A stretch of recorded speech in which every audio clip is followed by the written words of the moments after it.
Aries, hey there cuties, Melissa here to do your timeless love reading. This is for any placement of Aries. I am going to speak to you like you're an Aries sun sign, however, but all placements and cross watchers are welcome. This is a love reading. We're going to be looking at the energy that you bring to the connection, the energy the person you have in mind brings, as well as a potential outcome and an overarching energy anywhere from single to married and anywhere in between, just whomever you have on that sweet little mind of yours. There's going to be parts of the story that will likely resonate for you and parts that will not. Please do take what does and leave the rest. If you find yourself engaged in this reading at all, please don't forget to hit that like button. It really does help let YouTube know that people are engaged in my content. Anything you need to know about me, Aries, you can find in the About section of my channel or on my website, which is linked in the About section of my channel. In the energy you bring to the connection, you have the Four of Wands. The energy the person you have in mind brings is the King of Pentacles. And we do have the Two of Swords as your outcome. However, the most, well, this card on its own in any area of the reading means the strongest connection you've ever been a part of. But anytime there's a major arcana in the overarching energy of a love connection, it means the strongest, a deep spiritual connection as well. So this is like just the strongest connection you've ever been a part of. I'm not sure if you're in it already, if you're just, kind of ready to move into this connection, but you haven't met them yet, or this could be somebody you have already met and you're kind of ready to move into that sort of committed stage. We're going to get more. I do feel like it could be a Sagittarius or a Gemini or a Taurus at this time. And I do feel like you've let down the weight of the world and are kind of like, you've done all the things you felt called to, the things your heart was calling you, your spirit was calling you to. I feel like you followed your spirit diligently, and even without sort of any, anytime we follow our spirit diligently, there is no promise of like an outcome or, there's no instant gratification. There's no guarantees. There is just a faith that's needed, and I feel like you've done that even though there has been lack of confirmation on the external. But again, I feel like you are a part of or coming into, or maybe you've already know who this is, and we're going to get more. I'm going to get more energy on it. I'm not getting past relationship. I'm actually getting new love. So I feel like this is a new connection that is going to be the strongest connection you've ever been a part of. In fact, I almost feel like it's going to be the connection that makes you go, oh, maybe that crazy lady on YouTube is right. Maybe there are stronger connections. Maybe we do truly deeply connect with somebody more than other people. Like there are connections as far as my downloads have ever said. Again, I'm going on faith here, Aries, because I've not met that person for myself. But there are people that we're going to connect with more deeply, I believe, than anyone else, and that we were always kind of intended to meet. It's like fate or destined connection, okay? Here we go. Now, I don't think they're meant to be the only person we come into contact with in this lifetime. I'm just saying that I think there's one person that is meant for us to settle down with in this lifetime. Well, we had many people who were meant to help us ascend and evolve and find ourselves and whatnot. I feel like there's one person that after we've done all that evolving and ascending that we're meant to spend the better half of our life with, okay?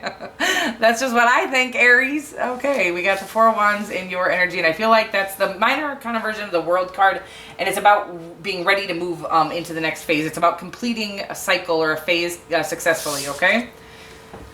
Freedom is another thing that I'm getting on it right now, and I don't always get that, but I feel like you're ready now. It's almost like you've passed all the tests. Now you're ready for this love that is coming toward you. Somebody that will last a lifetime with the King of Pentacles here. I love the King of Pentacles. Aside from just being somebody who is stable, they have their own everythings. They don't need you, which is exactly how you know you're coming into the connection with the right person, is like when both parties have done all the work they need to do on themselves, and they're very independent, and they've grounded themselves into their own, rooted themselves is what I'm getting off of that right now, into their own place in this world. And again, they are very content where they are. They don't need you. They absolutely adore you is what I'm getting right now. However, we're not ready to see the outcome, and we'll get more on that. It does feel like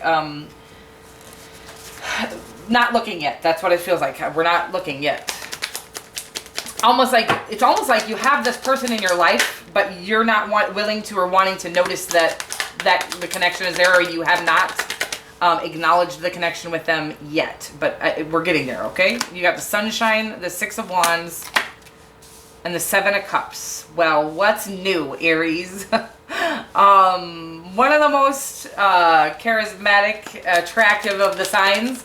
I feel like you and then Scorpio on a deeper sexy level. You guys are more that butterfly sort of energy. That confident, the Queen of Wands is what an Aries always exudes for me. But so you got the Sunshine, the Four of Wands, the Six of Wands, and the Seven of Cups. I feel like you have a lot of energies around you, a lot of options around you. I feel like you're listening to your intuition and your guidance and not just going for the, even what I'm almost getting here is that you've had people that fit the checklist, right? That you maybe used to have a checklist and you've had people come in that fit that checklist, but you didn't feel the pull or that connection. A connection that it can't be explained, and it cannot be seen. It's only felt. And only the two people that are a part of the connection can really feel it. That's not true. I've actually watched that kind of connection happen. And it is, I'm an empath. I think other people could have been aware of it even if they weren't empaths. The kind of connection that people can feel happen between the two of you. It's so strong, okay? That's what I'm getting right now, and it's really sexy. And again, I don't know if you've even met this person. I feel like you're ready to meet this person. You've battled through... it's almost like you've rejected many offers that necessarily weren't. They fit all of the checklist items that you had, but they didn't have that feeling, that connection, and you just didn't feel pulled to do it, so you didn't go for it. Proud of you, because most people would just say, hey, they fit all the whatever, and they like me, and I'm gonna go for it. But it's saying here to me that you actually rejected people that fit all the checklist items, but you knew that it wasn't for you just because of the feeling. There wasn't a feeling there. And again, because of the convenience of being in a relationship, a lot of people would have just gone, well, fuck it, that'll do. I mean, it meets all the items that I've asked for. They're attractive, they care about me, they're nice to me, you know what I mean? Like, they met all the things, but you didn't have this strong, deep feeling for them, so you rejected them. Wow, I can't get off of that, but victory coming and total success and happiness in all areas of your life because you were diligent about listening to your spirit, okay? And I've gotten that already in there somewhere. I just feel like you are really on cue with your intuition and you're not letting anything or anyone sway you. Huge. That's a huge development in this lifetime. If you can get to a point where you know that you're right about everything inside of you, all the things that are coming from love from within, all of your wisdom, all of your downloads, whatever you want to call them, they are correct for your life and your path. And I feel like you're not letting anybody stop you. And I do feel like there are a lot of people watching. If you're on YouTube or whatever, if you have some sort of spotlight, the Six of Wands does indicate kind of victory in the spotlight. So oftentimes I like to let everybody know that what it means is, if at very least if there was anybody who wanted to see you fail, they get to watch you thrive, okay? But I do feel like there could be also, with the sun there and the Six of Wands, I feel like you could be in the public eye on YouTube. Oftentimes the YouTube creators are also the YouTube viewers. So the King of Pentacles, the Hanged Man, the Five of Pentacles, and the Queen of Swords. Okay, so I feel like what it's saying here is you are in this gorgeous energy. You have a lot of options, and I don't feel like this person is ready yet. They are doing the introspection needed. Okay, so when you're in the Five of Pentacles energy, which they're stable, they're secure, they have everything they want in this lifetime. I don't feel like a financial instability here with the King of Pentacles. Five of Pentacles can mean that, but I feel like this was saying that they kind of felt almost lost in this world. Like they didn't know where their place in this world was, so they've gone in and done some introspection with the Hanged Man here and bringing them into a place where they're feeling not only not lost any longer, but rooted. This is a process that they're in the middle of, and I feel like it's because with the Queen of Swords, they've released any people, places, and things that made them feel unworthy or left out in the cold. This is a huge... We basically are the company we keep, okay? And that's what I feel like they're going through, is realizing that, well, if I keep people around who literally talk badly about me, this is the kind of friendships we thought I've known them for 20 years, even though they tell me I'll never make it and I'll never amount to anything in this world, I love them, and I've known them for 20 years. Well, we will continuously stay in that vibration if we keep that vibration around us, and I feel like your person is just realizing, coming into a place very, becoming sure of themselves by way of letting go of people, places, and things that made them feel unsure of themselves.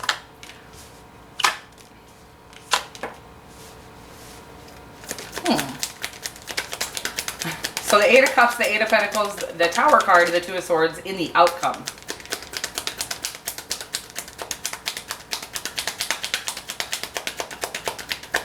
I'm sorry, let me get a hold on this.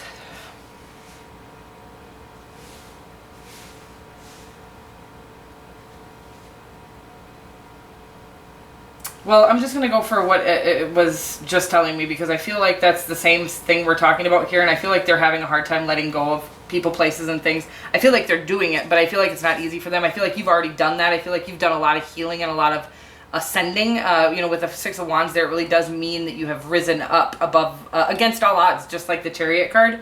It's like the minor arcana version of the Chariot card, and it really does mean that you've had so many things stacked against you, but you're coming out victorious anyways because you believed in yourself and you continuously followed the cues from the divine and your spirit and your higher self. Again, I feel like your person is going through needing to let go of some things in their life that was holding them down or back or making them feel left out. And this doesn't have to be a love connection. It could be a marriage that they're letting go of, or something like that, a relationship like that. But I feel like it's people, places, and things. Again, we'll have, buddies that we think we're buddies with for 20 years when we realize that they never really poured anything but negativity into our lives. But that doesn't make it easy to let them go, even though we know that, right? It's like, no, but I know them, and I watched their sister get married. I watched, I was in their wedding. I was in, all these things I'm getting from this weird energy here. But they're having a hard time letting go of people that they thought were people that were going to be in their life for a lifetime. When we have that thought about people, letting go of them isn't even. It's not that we're going to necessarily miss them. It's like that we had this planned out. They were in our future plans, and I feel like that's what they're letting go of, is people, places, and things that they had in their future plans. So they're letting go of a lot of things, and again, some of them could actually be letting go of a long-term relationship, but I feel like a lot of them are letting go of relationships, people, places, and things. So they're doing some healing from that, and I do feel like in the outcome here, it is just stating that they're working on themselves and they're walking away from things, and there's just patience needed is what I'm getting off of all of this. Could be a Scorpio, a Gemini, a Leo, a Taurus, a Libra. Could be any sign. Those are the ones coming across the strongest. Again, I feel like some patience is needed here, but I do feel like I feel like you have nothing but patience to offer at this time, because you're in such a great energy. I don't think you're longing for or needing anyone, and I feel like, again, they're in the midst of doing this healing. The Creator says if they come in too soon, then this will turn into a toxic or tumultuous situation, even though the connection is there, even though this is the strongest connection you've ever been a part of. If two unhealed people come into the one connection for them, that connection will be painful and tumultuous, because we still have things trying to come to the surface to be healed from within. We hold on to pain throughout our lifetime if we don't release it by way of crying usually, or there's other ways to release. You can look that up, Google that, whatever you want to do. Maybe you already know about how to release emotional pain, but your person is going through the release of that emotional pain at this time, and I think that if it were to come in right this moment, it wouldn't go well. So I don't think you're being impatient. I think you're being wise. You're listening to your spirit and your intuition. You're not choosing those shiny cups that are shiny on the outside but bitter on the inside. So you're doing this evolution because you've evolved beyond what most of us do in this lifetime. It says you realize that obstacles are merely lessons on your path to love. And so whatever obstacles that you may not even have them in your sights or know that the person that you're coming into contact with is going through something. But if you do have somebody in your sights that you kind of know is that connection for you, and it feels like they're kind of distant or facing the other way or whatever it is, they're going through some introspection, needing to heal this, so that when they do come into connection with you, it will be a true, deep, loving connection. The kind of connection that is just there. You can't make it or break it. But again, when two people are unhealed, that can even that can be painful. So I feel like in order to be like that blessing that you've always, that relationship that pours into you fully, really encourages you. You guys finish each other's sentences is what I'm getting right now off that. It's going to be that kind of a connection, but they do have some healing they're still in the midst of. Okay? I love you so much. I will see you guys next week. Mwah.